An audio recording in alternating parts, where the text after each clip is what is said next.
Welcome to the first episode of Comedy for Life, the podcast. I'm Walt Frazier, and we are just going to dive right in talking about my books, my 22 plus years in the comedy business, and I want to help you become comics, actors, singers, dancers, but even more, learn how to use comedy to make your life better.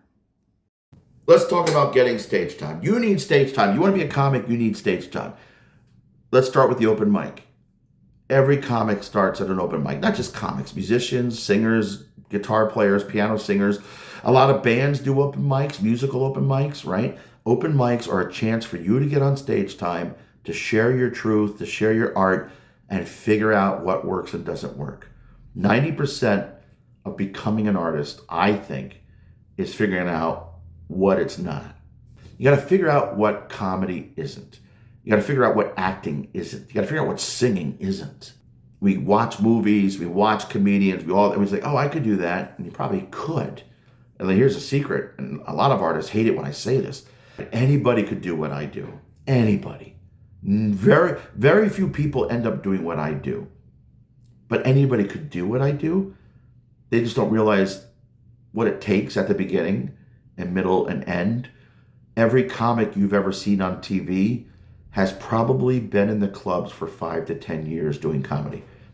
With rare exception, they were in that club every day for a year or two, hustling for stage time, going to mics, bringer shows, Barker shows, getting on stage every chance they got.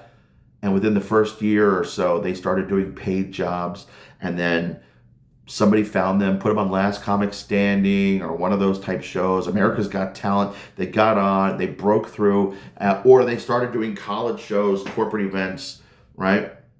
But it all starts usually with the open mic. You need to get on stage. A comedy class, a stand-up comedy class is basically an expensive open mic with feedback. There are some open mics out there that are like a class. You go and the person running the mic will give you a couple seconds of feedback. They'll say, that was good, this is better, blah, blah, blah, blah, right? But I'm gonna give you a little secret to doing an open mic. And I'm gonna talk a lot about this in the next 3 or 4 episodes. What to do every time you get on stage. But it starts with the open mic. You should do this even if you're 20 years into the business. I still do this today. Every time you're about to get on stage, prepare. At the beginning, that's not writing. That's not always doing a whole bunch of stuff, but mentally getting yourself ready to perform. Brainstorming a list, outlining your material, doing a show order for an improv show, like what games are we going to play if you're doing a short form improv show. If you're acting in a play, in a musical, going through your cues, you stretch out physically, but you prepare to get on stage. And then you get on stage and you do my number one rule in life. Just have fun. Especially when you're doing stand-up comedy, get up there and have fun. Ignore the ego, ignore the insecurity, ignore the fear, ignore the oh my gosh, celebrating ego stuff is just as bad because you're just overcompensating. You're not truly in the game, right? Just talk. Just have fun. It's a one-on-one conversation with the people on the other side of the microphone. It's no different than you sitting down at Starbucks or some other coffee place with your buddy and just chatting. You just don't want them to talk back most of the time, right? Don't ask them real questions. We'll go into that another time. But just get up there, have fun. And then when you get off stage, that's when the real work happens, right? You analyze the work. And the next 3 or 4 episodes, we'll talk about what that means at each step with a new routine. But if you want to be a stand-up comic or you want to start doing stand-up comic, I don't even care I hope none of you really want to be a stand-up comic because I'll tell you, it's not an easy business. It's almost easier to create the comedy than it is to survive this business. It's not terrible. It's not as bad as people say, but I was joking with a client yesterday. I was at a corporate team building. This dude was funny. This guy was funny. I said, dude, when you're ready to give up the security of a paycheck and your benefits, you should go do comedy, right? And I was only half kidding. He was funny. He could probably be a comedian, but he's making really good money. He's like working for a really good company. I won't tell you what company I was working with yesterday. I do a lot of corporate team building, but he should not quit his job and become a comedian. unless he's got a nest egg and ready to retire, because that's some guys do that, right? Some professionals out there, they quit Wall Street, they have a nest egg, they've made their money. Now they can afford to be a comedian and not live in their parents' basement. So, right? But get out there, get on stage. Now, the bringer show. I don't love bringer shows. I don't love them. But here's the thing. Bringer shows are a powerful tool for a comic to get stage time. In many ways, you could turn an open mic into a bringer show. Get 5 or 6 friends together and say, hey, we're going to invite all of our friends and do a show once a month over at this coffee shop, this bar, this comedy club. We got stage time. Invite our friends. Let's fill the room. At the venue is having people in there eating and drinking. They're going to let us do our thing for 5-10 minutes, right? And 5 to 10 of you can get up, or maybe 3 or 4 of you organize it, and you invite some other comics on Facebook or whatnot, right? And you just get up on stage. But a bringer show is basically everybody in the audience is probably a friend or family member or a coworker. And if you've ever worked in New York City, I don't know anybody who has worked in New York City has never had somebody that works with them say, hey, I'm doing a show at 7 o'clock tonight. Why don't you guys come on over after work? Because there are wannabe comics out there everywhere, or even just people that are doing it for fun, right? It's like instead of doing community theater, they're doing stand-up comedy. Come see me perform. I'm doing a show tonight, right? And so you pack the place at the early show. Maybe the Gotham Comedy Club has a big show at 9 o'clock with a big headliner. At 7 o'clock, it's a bunch of people that just want to get up on stage, and they have to bring their friends, and it's new comics hour, whatever it is, right? Then you got the Barker Show. I love a Barker Show. And a lot of people hate the Barker Show. I did work on Crashing for HBO, and they made fun of Barker shows, right? P. Holmes, the old Boston Comedy Club, making fun of barking shows. People hate going out on the street saying, please, please, I'm begging you, come see me perform. But here's the thing. It's a great way to get stage time. It's a great way to create stage time for yourself. I'll talk about producing in a moment. I did a show at the Boston Comedy Club with my buddy PJ Landers, March 2003. In fact, I just ran into PJ at his new comedy club, the Comedy Village on 44th Street. And I was reminiscing with him, and I said, in many ways, that night did so much for me. I barked in 20 people. I learned I don't like doing other people's barking shows. Nothing personal against him. I don't like doing other people's shows. I learned I could bark in 20 people. A week later, I was producing my own show and making money as a comic because I was producing, and I'll get into that in a second, right? But a lot of people can get 2 people in, 3 people in, 4 people in. You get a couple of people in, and let's say all 10 comics on the show do that, and all of a sudden you got 20, 30, 40 people in the audience, and it's a real audience. Now it's not other comics, it's not friends and family, it's complete strangers that will be very, very honest about your comedy. And that's what we need to develop our routines. It doesn't do us any good when people are being very supportive. It's good for our feelings, but we can't get an honest opinion that, hey, when I go to audition for the people at the network, when I want to do Colbert, Conan O'Brien, Jimmy Fallon, Jimmy Kimmel, when I want to go audition for Saturday Night Live, when I want to create my own show and put it up on Netflix, is it going to be good? Right? We have a very horrible idea of who we are, right? It's usually inflated or deflated. It's rarely honest, right?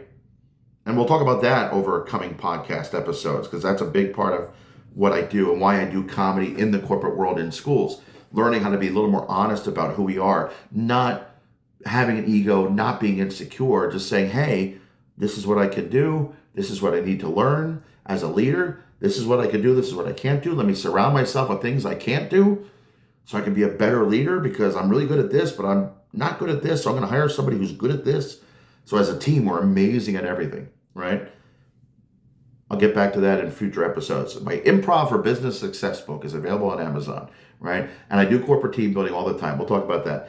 But open mics, bringer shows, Barker shows. At the beginning, that's how you're going to get on stage. And every time, even at a Barker show, Even in a bringer show, you're out on the street, you're begging your friends, right before you get on, take a minute, like, okay, I'm going to talk about this, and this. And then, hey, guys, just have fun. We're having fun. And then you get off stage, go right back to your journal, go right back to your notes. What worked? What didn't work? This I will never do again. This I will never do again that way. I need to fix it or kill it. This killed. I need to do that again tomorrow, exactly the way I just did it, right? And it becomes a very simple process. It is the opposite of rocket science. In science, you have a hypothesis, and then you prove it or disprove it, and then you have a conclusion. This is trial and error. This is throwing you-know-what at the wall, at the fan, what sticks, what doesn't. Is it good? Does it work? And then the next day, don't beat yourself up. Again, very objectively, did it work or didn't it work? And if it didn't work, change it. If it worked, do it again. And the real key to success is really as simple as repeat your successes, learn from your mistakes.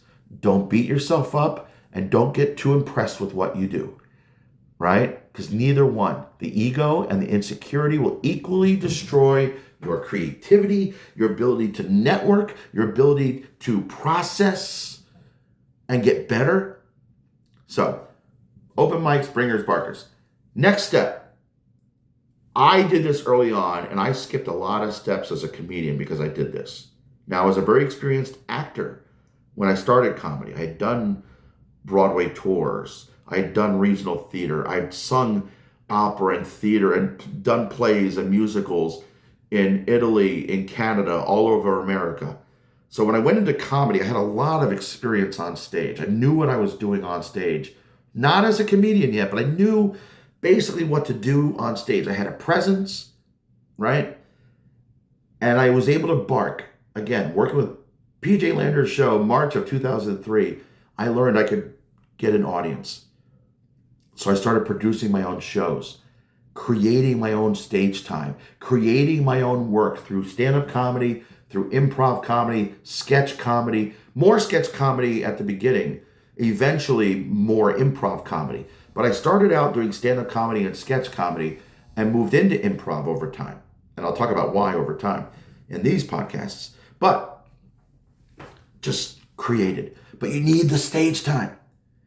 Producing, what producing does, one, you get control over that stage. As soon as, even if you're producing an open mic, once you have an open mic, you have 2 hours, 3 hours, 4 hours somewhere, even an hour somewhere, that you can get up for 5 or 10 minutes, and then you can either collect money from other people or not. You have something called stage time to give away. There's this thing in comedy called trading spots. You don't want to pay $5 to do comedy? Produce a show, and then call your buddy that does a show on Tuesday. You have a show on Monday. Call your buddy that does a show on Tuesday and say, hey, I'll give you 5 minutes if you give me 5 minutes, and you trade spots. And now you got 2 spots a week for free. And if you're charging to do your show from other people, you might be making a couple bucks. Start producing a bringer show. Produce a barker show. Get a comedy club to give you 2 hours on a Tuesday at 7 o'clock, at 11 o'clock, right? Depending where you are. Sunday at 2 o'clock.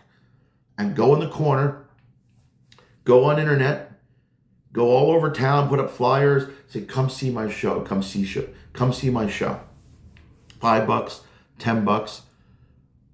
That week after I did that show at the Boston Comedy Club, I produced my first show and made about $100 cash. Don't tell the IRS.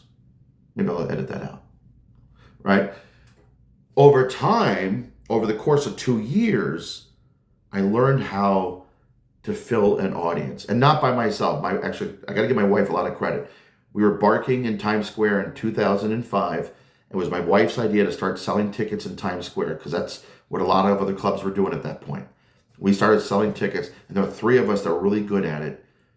And all of a sudden, we're making hundreds of dollars a week doing comedy, to the point where we realized we're making more money now doing comedy any given day than we are waiting tables, selling shoes, or whatever else we're doing. And we just started adding shows. And like, we got to the point where every time we did a show, we could bring in 30, 40, 50, 90, 100 people just going out as a team for 2 or 3 hours into Times Square. Come on over, I got a show. Come on over, I got a show. Come on over, I got a show. There's 10 of you, $5 each. 2 of you, $20, right? Whatever it is, give me cash, come over, do a show. I'll do a deal. There were 30 ladies from Mary Kay, the Pink Hat ladies, I think they are, right? There were a team that all had Cadillacs. They were all top Mary Kay, I think it was Mary Kay, and they're coming down 7th Avenue one day, and I was like, hey, I got a comedy show. I said, listen, I'll give you all 30 tickets for $100. Come on over. And it was one of the most fun shows I've done. That was 20 years ago now. That was 2005. And they were hilarious. They were absolutely amazing. Now, Times Square and a couple places in LA, it's way easy. If you get a room, they're more expensive a lot of times. There's more bar minimums. There's more required to have those rooms. But you can get those audiences. If you don't want that pressure, get a coffee house in the burbs and get 10 people in there in an off hour and do a show, right? It's more about the stage time at that point. Eventually, you want to start making money. But at the beginning, it's more about that stage time. If you're still in school, if you're a student at a high school, at an elementary school, you're 5th grade, 3rd grade, 4th grade, you want to be a comic when you grow up, you're in college, here's a little secret. Learn to produce while you're in school. Now, one, the room is free. Somebody's paying for it. Your parents' taxes, my taxes. We're paying for that space. But for you, up until you leave school, you have access to a lot of free stuff. And way too many kids waste it. I hate it. They're on their phones. They're doing this stuff. Hey, I'm on my phone too. I'm not judging you with that. But I'm saying don't waste what you have, a free resource that you have right now that you can just go out there and start a little club after school, before school, at lunch, study hall. Maybe you don't have enough people that want to do comedy. Maybe you could find some singers. There's always somebody who plays guitar that's writing some songs. Even when I was in 4th grade, there were people out there starting to become budding musicians. Like we were in band. I was playing trumpet and we're doing hot cross buns. But there were a couple people out there like starting to write some songs. Poets.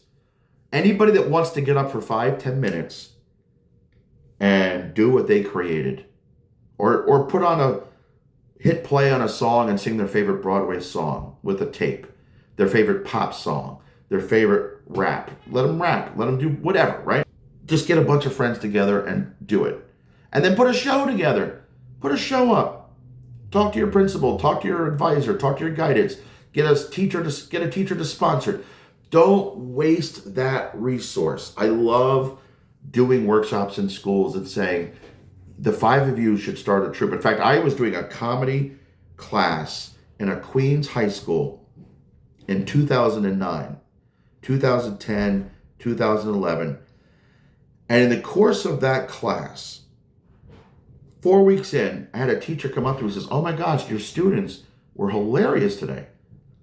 Like, we didn't have a show.